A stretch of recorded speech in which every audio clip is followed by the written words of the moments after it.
Subscribe कीजिए हमारा channel AB solution और साथ में बेल आइकन भी दबाइए ताकि हमारी सभी वीडियो की नोटिफिकेशन आप तक सबसे पहले पहुंचे।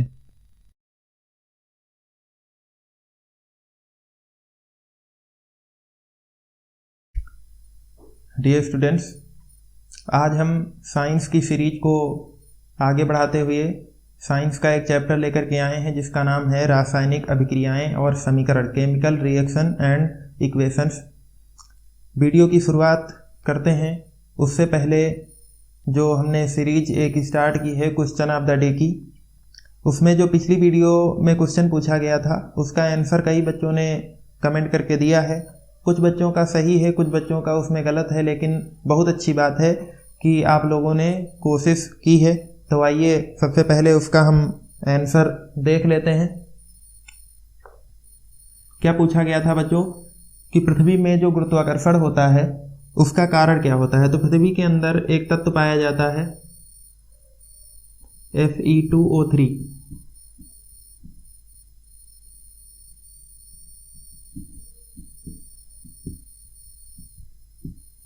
मैग्नेट ऑक्साइड ये तत्व पाया जाता है, इसी के कारण पृथ्वी में गुरुत्वाकर्षण का गुण पाया जाता है। समझ में आ गया बच्चों?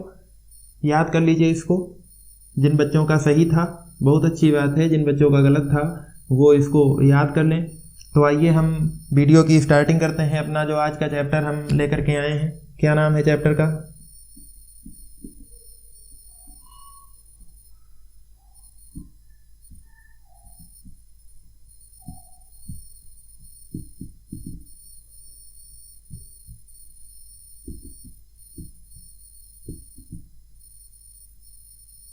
केमिकल रिएक्शन एंड इक्वेशंस, रासायनिक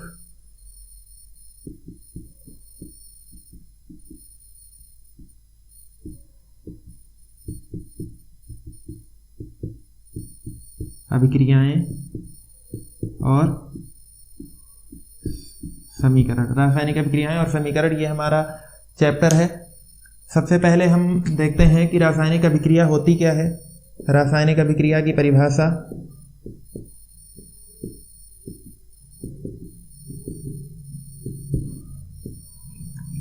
बच्चों, रासायनिक अभिक्रिया की अगर हम बात करें, दो या दो से अधिक तत्वों के संयोग से एक उत्पाद बनने की जो प्रक्रिया होती है उसे ही हम क्या बोलते हैं? रासायनिक अभिक्रिया बोलते हैं। या फिर इसको हम इस तरीके से भी बोल सकते हैं कि वह रासायनिक अभिक्रिया जिसमें एक या एक से अधिक पदार्थ परस्पर अभिक्रिया करके या परस्पर वियोजित होकर के एक नए पदार्थ का निर्माण करता है, उसे ही क्या बोलते हैं बच्चों? रासायनिक अभिक्रिया। उदाहरण अगर हम देखें इसका तो क्या हो जाएगा, जैसे Mg plus O2 gives out क्या हो जाएगा? MgO। अगर हम बैलेंस करें तो यहाँ पर ऑक्सीजन के 2 मॉलिक्यूल हैं तो यहाँ पर 2 कर देंगे, Mg के 2 हो गए तो यहाँ पर भी क्या कर देंगे? 2। ये रिएक्शन हमारी क्या हो गई? बैलेंस हो गई। तो ये हो गई हमारी रासायनिक अभिक्रिया। इसके बाद हम समझते हैं रासायनिक अभिक्रिया के बाद आता है संतुलित रासायनिक समीकरण।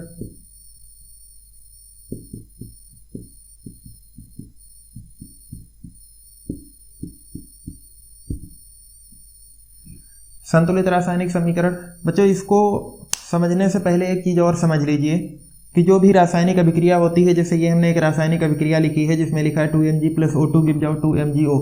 इसमें देखिए जो गिव्स आउट का मार्क लगा है, सिंबल लगा है, उसके जो लेफ्ट साइड में लिखा हुआ होता है उसको हम क्या बोलते हैं बच्चों? अभिकारक। ये वाला जो पार्ट है इसको हम क्या बोलेंगे? अभिकारक। और जो इधर वाला पार्ट है इसको क्या बोलेंगे? उत्पाद। समझ में आ गया बच्चों? इसको क्या बोलेंगे? अभिकारक। जो राइट हैंड साइड में होगा उसको क्या बोलेंगे? उत्पाद। अब हम यहां समझते हैं कि संतुलित रासायनिक समीकरण क्या होती है बच्चों।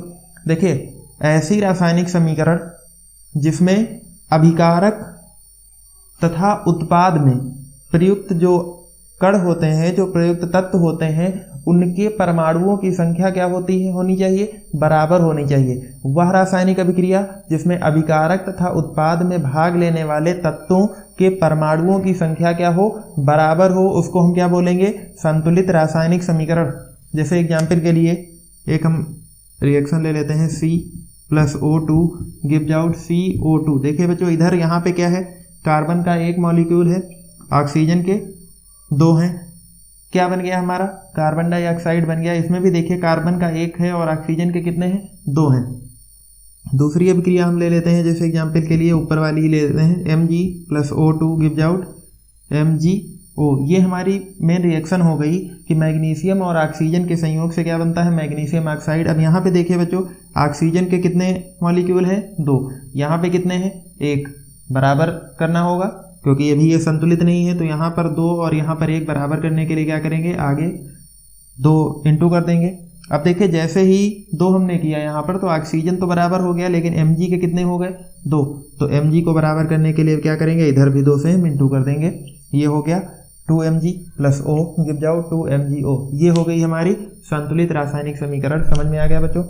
बोर्ड पेपर में डेफिनीशन के अलावा ऐसे भी रिएक्शंस हमारी दी गई होती हैं और वहाँ पे पूछता है कि इसको संतुलित करके दिखाइए, तो वो हम आगे समझेंगे कि किस प्रकार से अभिक्रियाओं को संतुलित किया जाता है, समीकरणों को किस प्रकार से संतुलित किया जाता है। एक एक स्टेप के माध्यम से हम अच्छी तरीके से समझेंगे। इसके बाद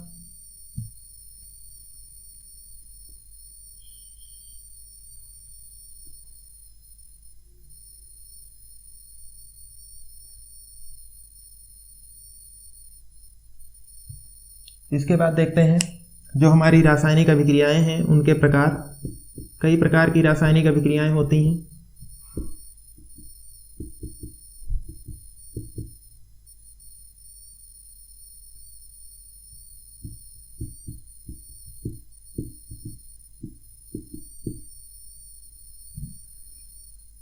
रासायनिक अभिक्रियाओं के प्रकार में हम पहला देखते हैं। पहली हमारी आती है संयोजन अभिक्रिया।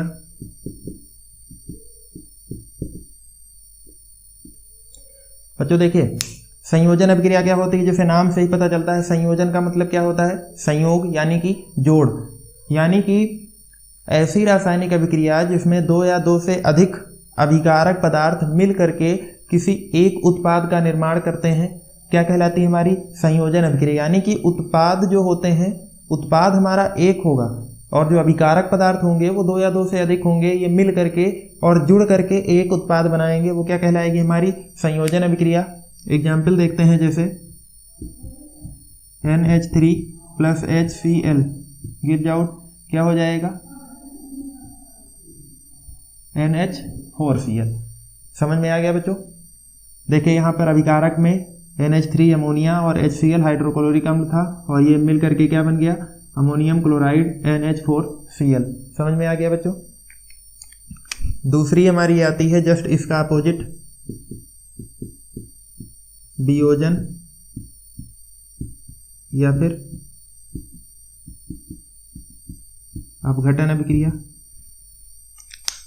इसमें 2 या 2 से अधिक अभिकारक मिलकर के किसी एक उत्पाद का निर्माण करते थे।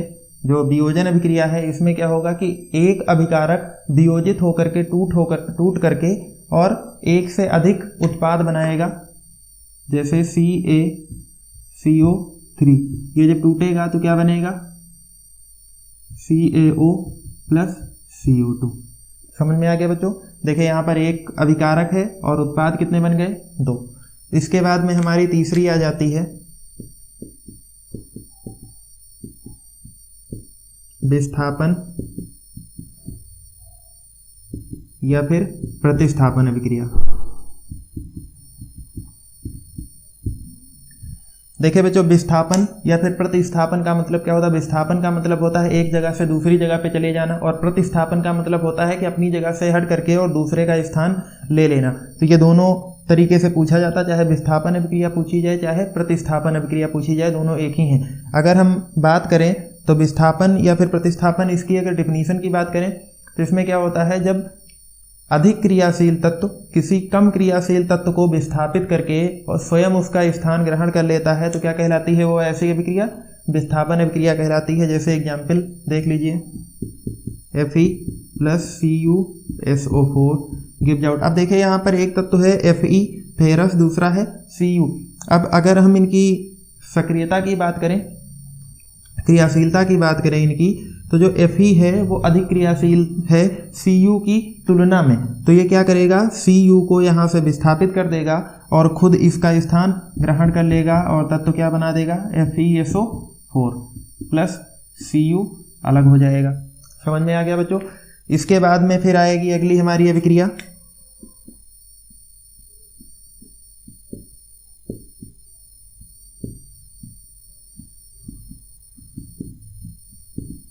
ऊष्मा छेपी अभिक्रिया। देखिए ऊष्मा छेपी का मतलब क्या होता है, ऊष्मा निकलना। ऐसी रासायनिक अभिक्रिया, अगर हम डेफिनेशन की बात करें, ऐसी रासायनिक अभिक्रिया जिनके फलस्वरूप ऊष्मा क्या होती है, उत्सर्जित होती है, ऊष्मा बाहर निकलती है, ऐसी अभिक्रियाओं को हम क्या कहते हैं, ऊष्मा छेपी अभिक्रिया। एग्जाम्पल अगर हम देखें तो C plus O2 gives out क्या है, CO2 प्लस 94 किलो कैलोरी। ये जो अभिक्रिया है, कार्बन और ऑक्सीजन जब संयोग करते हैं तो कार्बन डाइऑक्साइड बनता है और 94 किलो कैलोरी अप्रॉक्स में ऊष्मा बाहर निकलती है। अब देखिए यहाँ पर बच्चों एक चीज़ समझने वाली बात है, पेपर में अगर हमारे आ जाता है, हमको वहाँ पे एग्जैक्ट नहीं ध्यान आता है कि हमारी कितनी कैलोरी ऊष्मा बाहर निकलती है, तो क्या करेंगे, तब गलत ना लिख करके यहाँ पर क्या लिख देंगे, सिंपल प्लस डेल्टा बना देंगे। एग्जामिनर समझ जाएगा कि ये ऊष्मा छेपी का उदाहरण है। अगर हमको एग्जैक्ट क्लियर पता होगा तभी लिखेंगे, ऐसा नहीं है कि हमको 94 पता नहीं है, हम कुछ भी 72 38 कुछ भी लिख करके आ गए तो वहाँ पर नंबर कट जाएंगे। तो अगर ऐसा कुछ कन्फ्यूजन हो तो वहाँ पर क्या करेंगे, डेल्टा लिख देंगे। ये डिनोट करेगा कि ऊष्मा क्या हो रही है, बाहर निकल रही है। अगली जो हमारी अभिक्रिया है जस्ट इसका अपोजिट है,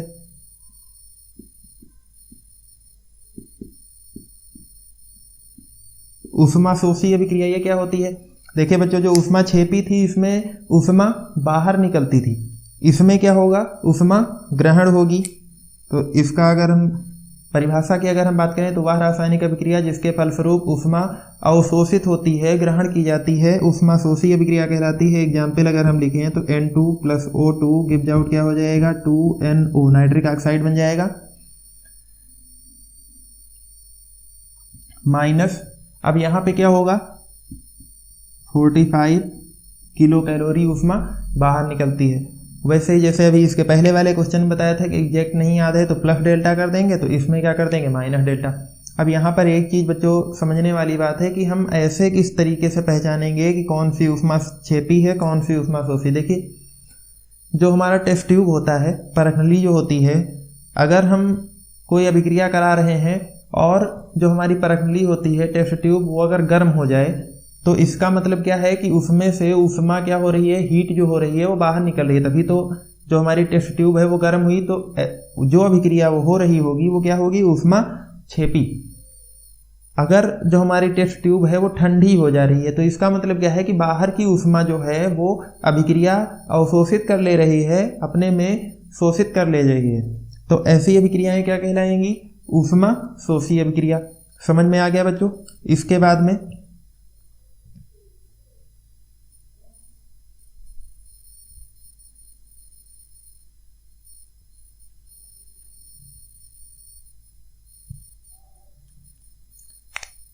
नंबर 6 पे फिर आ जाएगा ऑक्सीकरण अभिक्रिया। ऑक्सीकरण अभिक्रिया क्या होती है, ऐसी अभिक्रियाएं जिनमें इलेक्ट्रॉन निकलता है, इलेक्ट्रॉन का त्याग होता है, वो क्या कहलाती है अभिक्रिया, ऑक्सीकरण अभिक्रिया कहलाती है। एग्जाम्पल अगर हम देखें तो Na गिव्स आउट क्या हो जाएगा, Na प्लस, एक इलेक्ट्रॉन ग्रहण कर लिया जाएगा और इस पर एक प्लस का चार्ज आ जाएगा और एक इलेक्ट्रॉन क्या हो जाएगा, बाहर निकल जाएगा। ये हमारी क्या हो जाएगी, ऑक्सीकरण अभिक्रिया। अगर हम इस दूसरी देखें,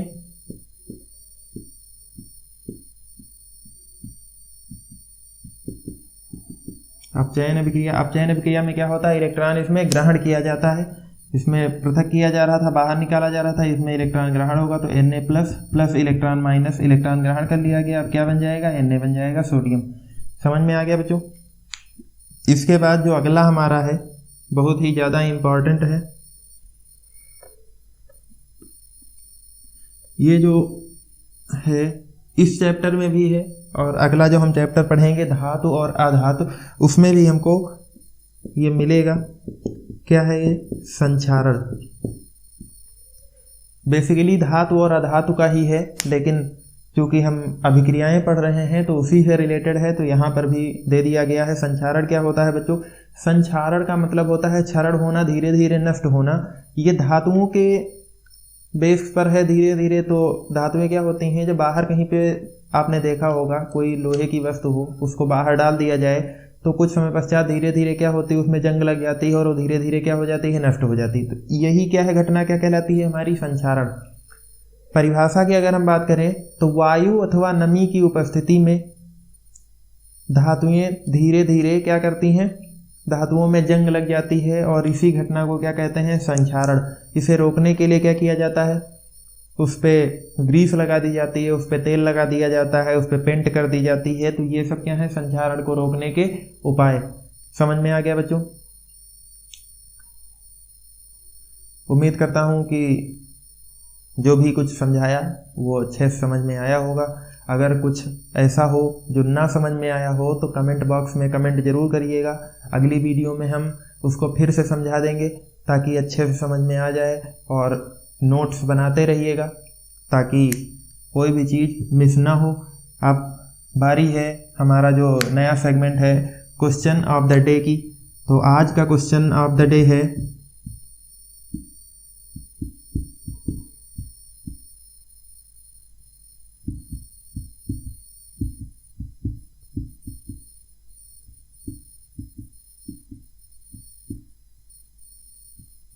रसायन विज्ञान के जनक कौन है। ये हमारा आज का क्वेश्चन ऑफ द डे है, रसायन विज्ञान के जनक कौन है। ये इसका उत्तर सभी लोग कमेंट बॉक्स में कमेंट करिएगा।